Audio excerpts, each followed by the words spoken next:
something that took place in Minneapolis, Minnesota, the death of a man that was captured on videotape, has now sparked rioting, quite frankly, all across this country.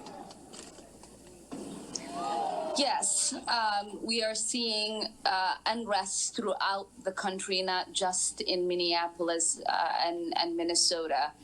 It truly, I think, speaks to some of the underlying issues that exist within our communities when we talk about the kind of police brutality that we've seen time and time again, so many lives being taken, the social and economic injustices that we need to address. And you know, this is really kind of speaks to the fact that when you are dealing with situations like this, aggression begets aggression, and violence begets violence, and we just need to put an end to this and get in the process of restoring hope in people and working and trying to get the kind of reforms that are long overdue. Yeah. Congresswoman Ilhan Omar, we appreciate you joining us. Stay safe. Your community, man, literally is just in chaos, as are other cities around the country. Thank you for joining us. So listen, we're going to get to some of the other scenes happening around the country. What you're looking at now is New York City. This is I'm told, an NYPD cruiser that is on fire. Is this in Times Square? Do we know exactly where it is? It is in Union Square. This is Union Square. I want to get now to what you're hearing is our correspondent, Shimon Prokopez, who is on the scene in New York City. Shimon, take us there. What's happening? Yeah, so as you know, people have been gathered here protesting all day and into the night here now. We were over here coming over to a bank. There's a bank it's behind our shot here. The windows were destroyed, broken out, and as that was going on, we looked over to this side, and there you see that's actually a police van that is on fire, and there are no fire trucks. A fire truck did drive through, but it was going to another scene.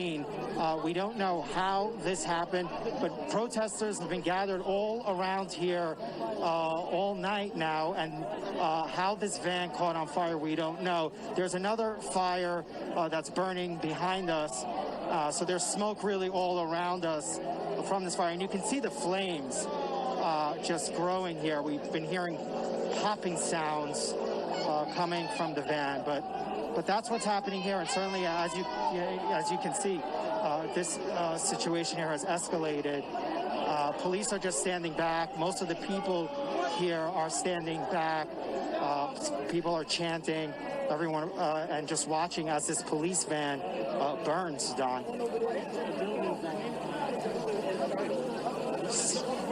Okay, Shimon, I want you to stand by. I want to run through, if we can, some of these cities. This is New York City.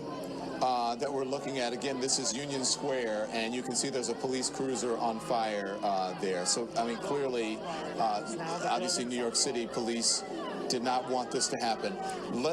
Can we get pictures now? Let's look at Los Angeles, what's happening in Los Angeles, because I am getting messages from people who are telling me that Los Angeles is on fire, and there is proof of that. So you're looking at Los Angeles there. Paul, stand by. I just want to get a look at some of the images there. Do we have any other images in Los Angeles? Do we have any aerials from our affiliates? But again, this is what's happening. This is Los Angeles. And let's put the aerials up from our affiliate. Firefighters are on the scene of a fire in Los Angeles. I believe we had a shot of Miami where we saw a car that was burned out in Miami. Again, another major city in the United States where we are seeing chaos. Also in Washington, D.C., we saw protesters that were close to the White House. There is D.C., where they got out of control last night. We saw protesters who were fighting with Secret Service there. Also, the city of Atlanta, out of control. This is Salt Lake City. Will take you there. We'll put those images up from Salt Lake City, Utah. Look at that. Look at the streets of Salt Lake City. And as I said, Atlanta, Georgia, out of control last night. It is unbelievable to see what is happening in almost every single major city in this country. And still, heads up, we're hearing from Salt Lake. And still, I am waiting for a call for calm, something to come from the leadership in this country. What's happening on the streets of Atlanta right now? Where's the call for calm? Where is the leadership? So far, nothing. As all of this plays out, as many cities in America are burning.